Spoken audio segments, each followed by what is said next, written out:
मरने के बाद किससे मिलने जाओगे मेरे भाई? आपसे मैं पूछता हूं, कौन मिलेगा मरने के बाद? लोगों की ना जाने परंपरा कहां से आ गई कि कहीं किसी की मृत्यु हो गई, पूरा मोहल्ला जाता है, बैठता है। क्या करते हो वहां जाकर के?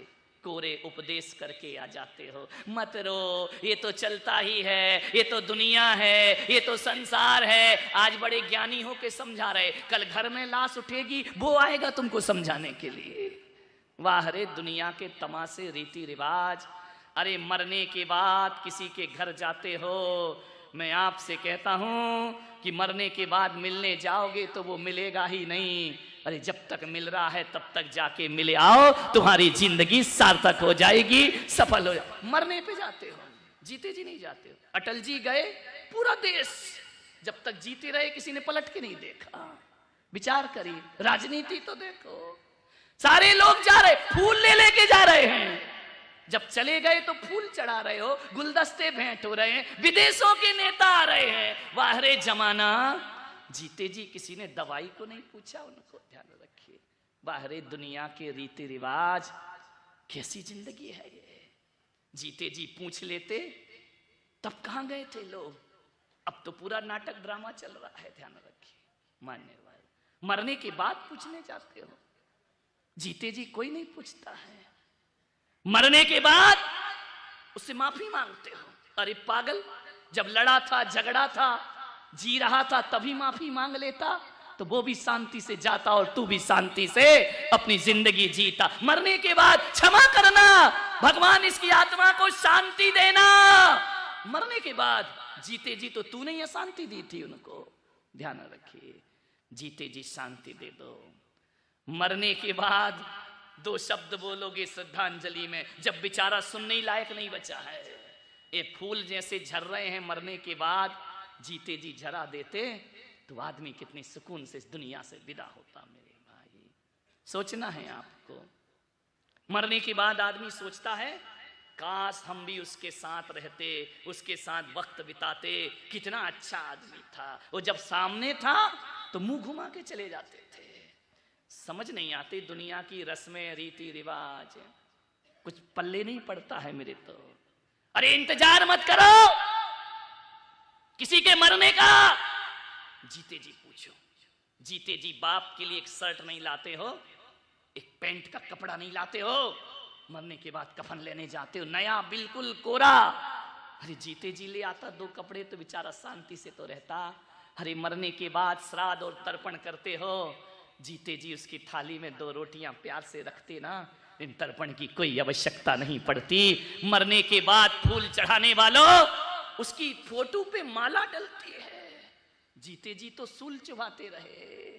क्या जिंदगी है ये हमारी, मानने वाला। इस दुनिया में, भारत में क्या पूरी दुनिया में, जहां तक मैं सोचता हूं ये पूरी दुनिया मुर्दों की पुजारी हो गई है मेरे भाई। हर कोई मुर्दों को पूछता है, जिंदों को पूछता ही नहीं है। जो कल तक निकृष्ट था, मरने के बाद महान हो जाता है। ध्यान रखिए, कैसी दुनिया है ये, सोचना है एक बार।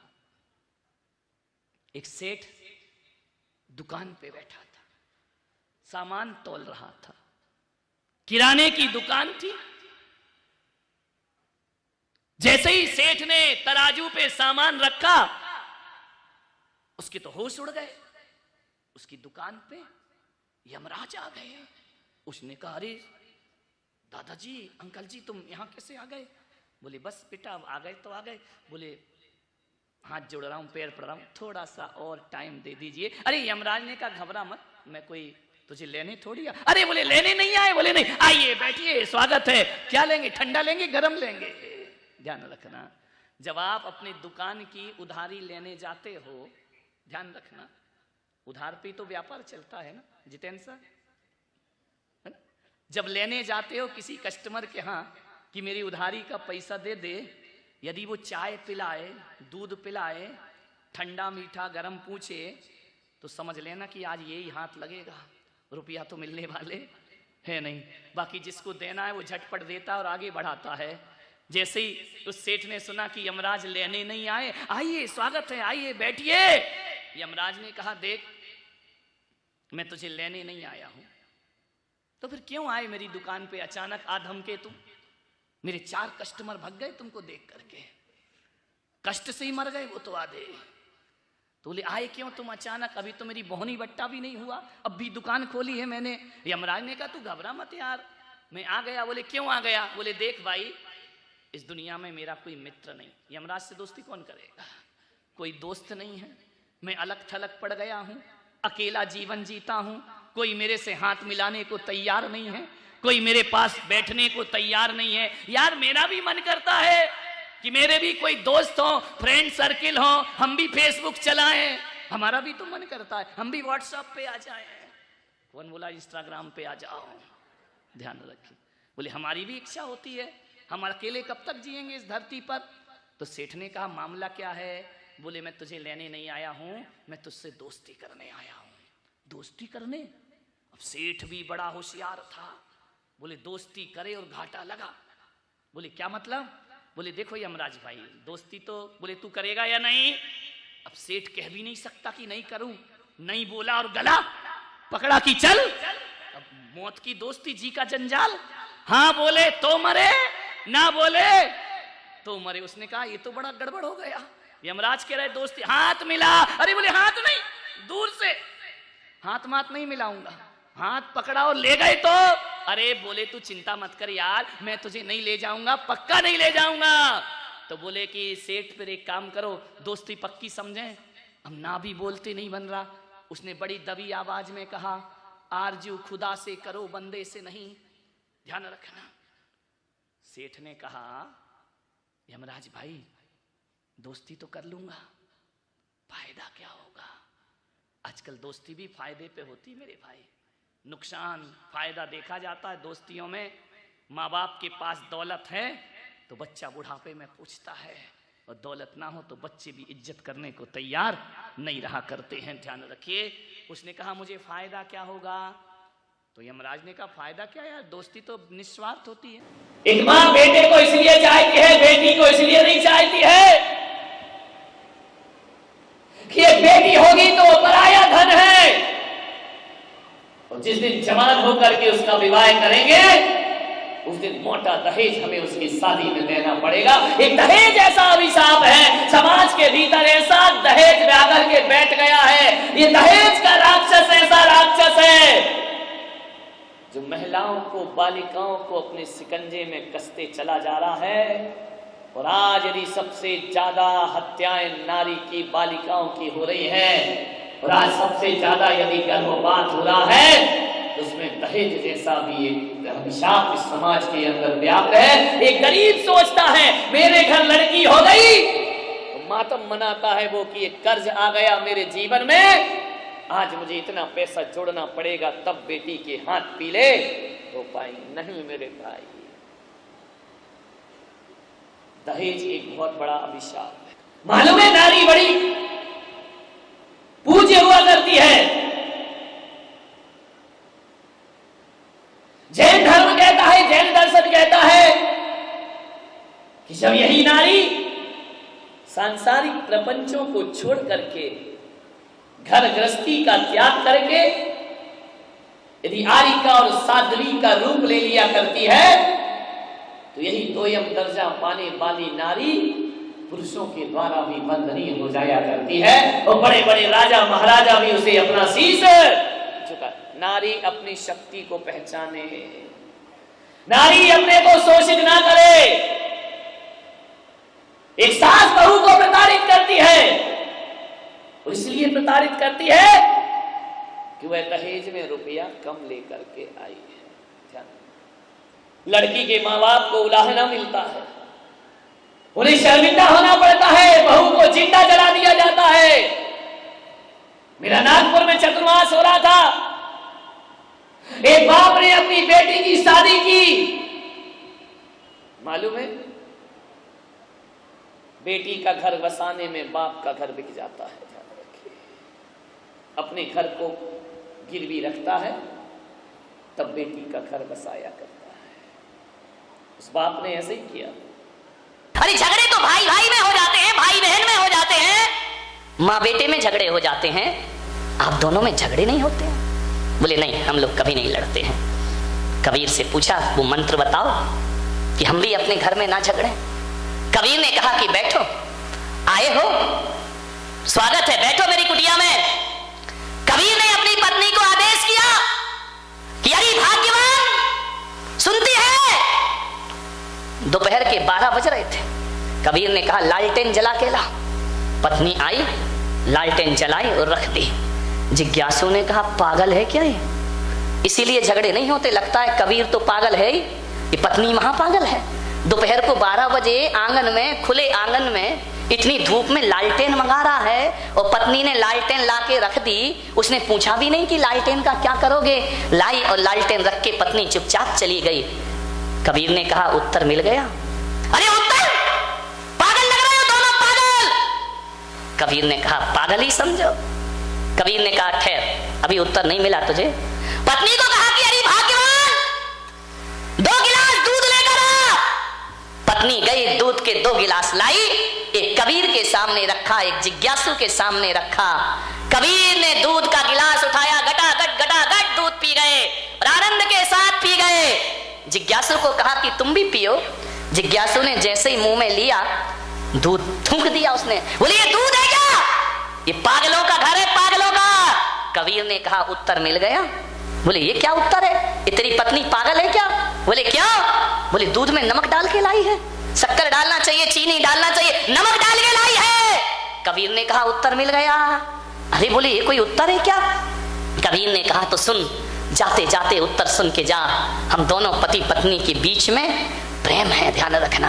हम दोनों पति पत्नी के बीच में समर्पण है, हमारे बीच में तर्क नहीं है। जब मैंने 12 बजे दिन में उससे लालटेन लाने को कहा तो पत्नी ने कोई प्रश्न नहीं किया, चुपचाप लालटेन रख के चली गई।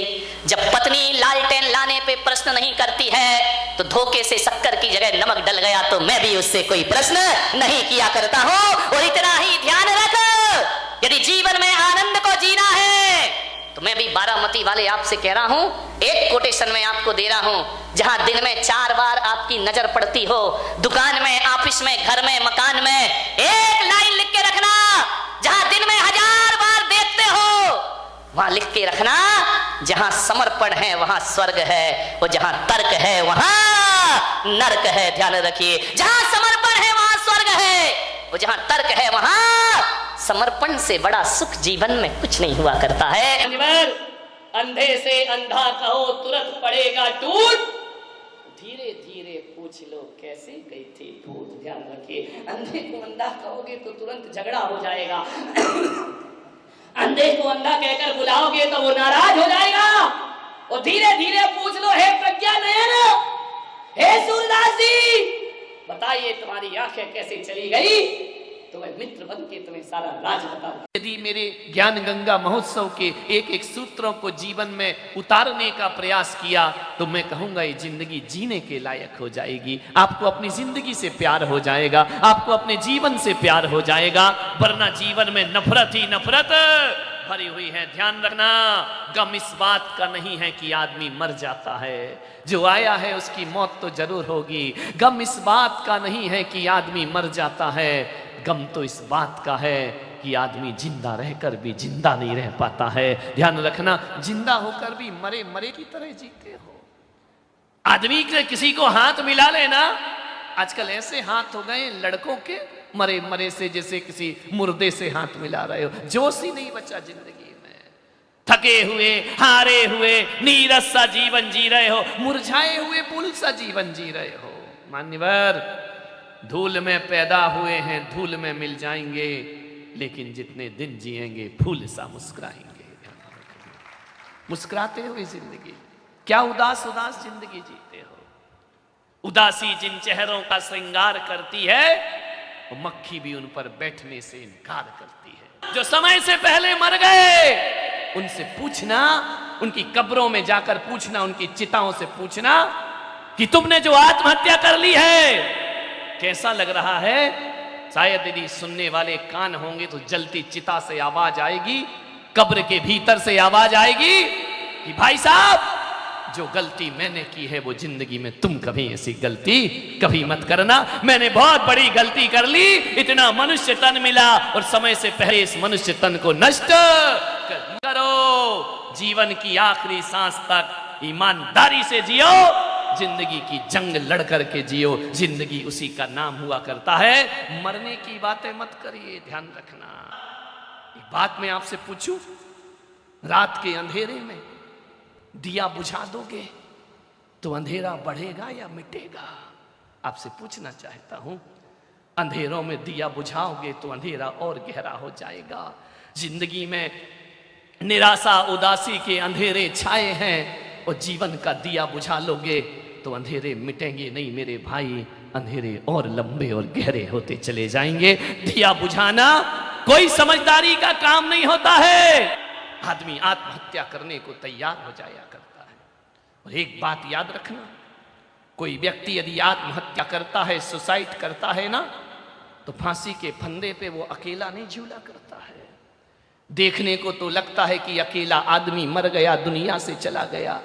नहीं मेरे भाई, जब कोई आदमी फांसी के फंदे पर लटकता है, अकेला वही दम नहीं तोड़ता है, दम तोड़ती है उसके आंगन में उतरने वाली एक एक खुशी दम तोड़ा करती है। वो जब कोई आदमी दम तोड़ता है, फांसी लगाकर आत्महत्या करता है, वो अकेला नहीं मरता, मरता है किसी नारी का सुहाग, मरती है किसी माँ की ममता, मरता है किसी पिता का ताकत, मरती है किसी बच्चों का भविष्य।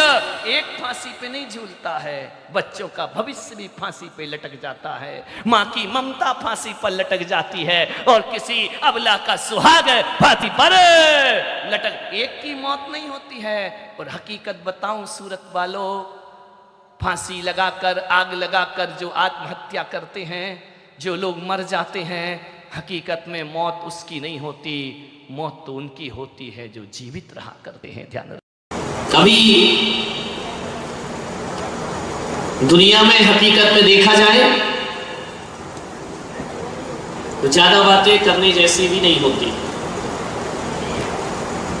दो चार बातें ही हैं दुनिया में जो करने जैसी होती हैं, शेष तो सब बातों की बारात हुआ करती है।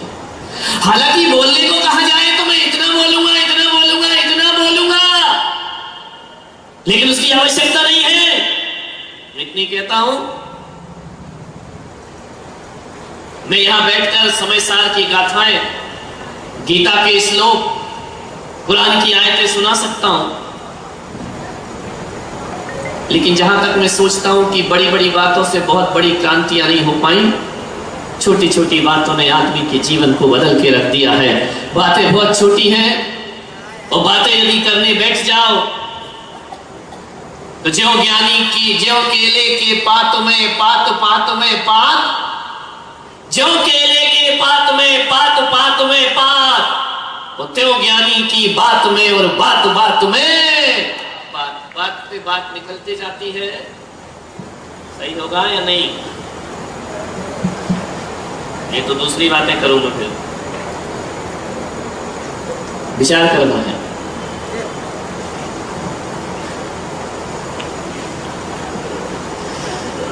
छोटी छोटी बातों को कभी जीवन में नजरअंदाज मत करो।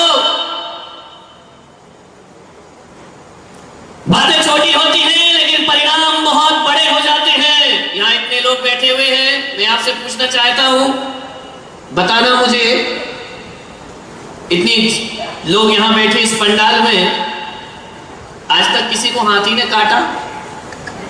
यहां रोज हाथी घूमता है, उसके बाजू से भी निकल जाओ, उसके ऊपर भी लोग बैठ जाते हैं, जुलूस में भी आगे चलता है। कभी किसी ने किसी को हाथी ने काटा? अजित, हाथी ने नहीं लाओ, हाथी ने किसी को नहीं काटा। शायद कोई भी नहीं होगा पूरी जिंदगी 100 साल की जी लेगा, हाथी ने किसी को नहीं काटा होगा। हाथी बहुत बड़ा प्राणी है ना, किसी को नहीं काटता है। फिर एक बात बताओ, किसी को मच्छर ने काटा? बोलो, एक आध बार जिंदगी में कभी? जिन जिन को काटा हाथ उठाओ जरा। ओ मेरे बाप, सबको मच्छरों ने काटा है।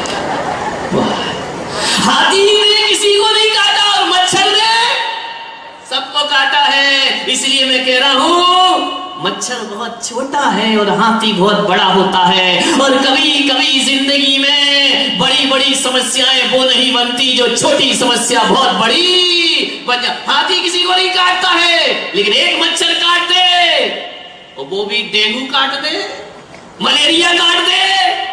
बड़े से बड़े एक इतना सा मच्छर, 1 इंच की भी उसकी हाइट है, आपका है ना, नहीं है, 1 इंच का भी वह मच्छर नहीं होता है, लेकिन एक छोटा सा मच्छर 5 फीट के आदमी को पलंग पर लिटा दिया। करो, एक मच्छर लिटा देगा आपको पलंग पे, ध्यान रखना। डेंगू का काट ले, मलेरिया का काट ले, चिकनगुनिया हो जाए, आदमी का उठना मुश्किल हो जाएगा। ध्यान रखिए, एक छोटा सा मच्छर, छोटे लोगों को नजरअंदाज मत करिए, छोटे लोगों को छोटे में मत लीजिए, छोटी बातों को छोटी कह करके छोड़िए, लापरवाही मत करना जिंदगी में।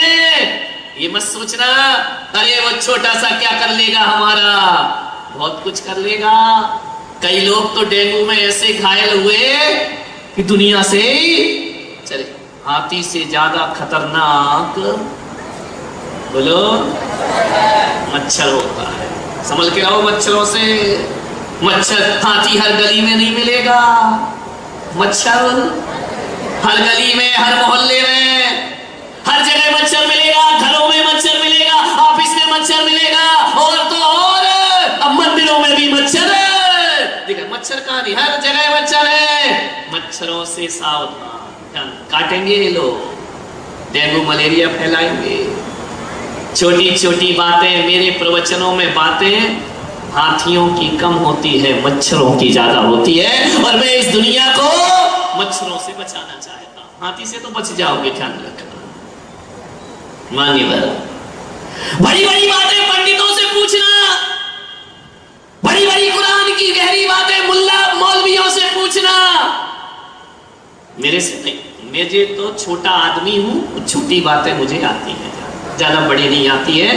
लेकिन एक बात याद रखना, मेरी छोटी बातें यदि तुमने ध्यान से अपने जीवन में उतार ली तो इसके परिणाम बहुत बड़े तुम्हारे जीवन में नजर आएंगे। आपके जीवन में बहुत बड़ा परिवर्तन नजर। छोटी बातें हैं, ध्यान रखिए। फांस बहुत छोटी होती है लेकिन पीड़ा बहुत गहरी किया करती है। अरे तलवार का घाव उतना दर्द नहीं देता जितना छोटी सी फांस आदमी के जीवन में पीड़ा दी। छोटी छोटी बातें ध्यान रखिए, इनसे आपके जीवन में परिवर्तन आएगा। और ये बस सोचो कि ये बातें शास्त्रों में नहीं लिखी हुई हैं, बातें शास्त्रों की ही हैं, कहने का तरीका अपना अलग अलग।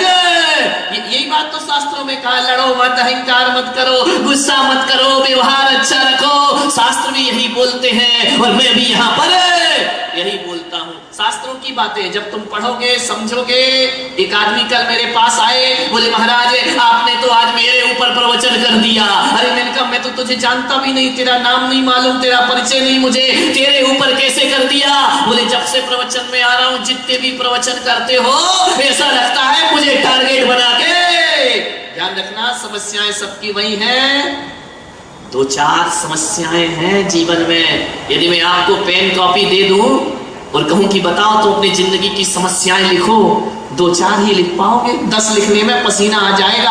आदमी को प्रॉब्लम कितनी है, वही छोटी छोटी समस्याएं हैं। आदमी के पास क्या नहीं है, यदि एक लिस्ट बनाया जाए तो जो नहीं है वो बहुत कम होगा और जो है वो बहुत ज्यादा हुआ करता है आदमी के पास।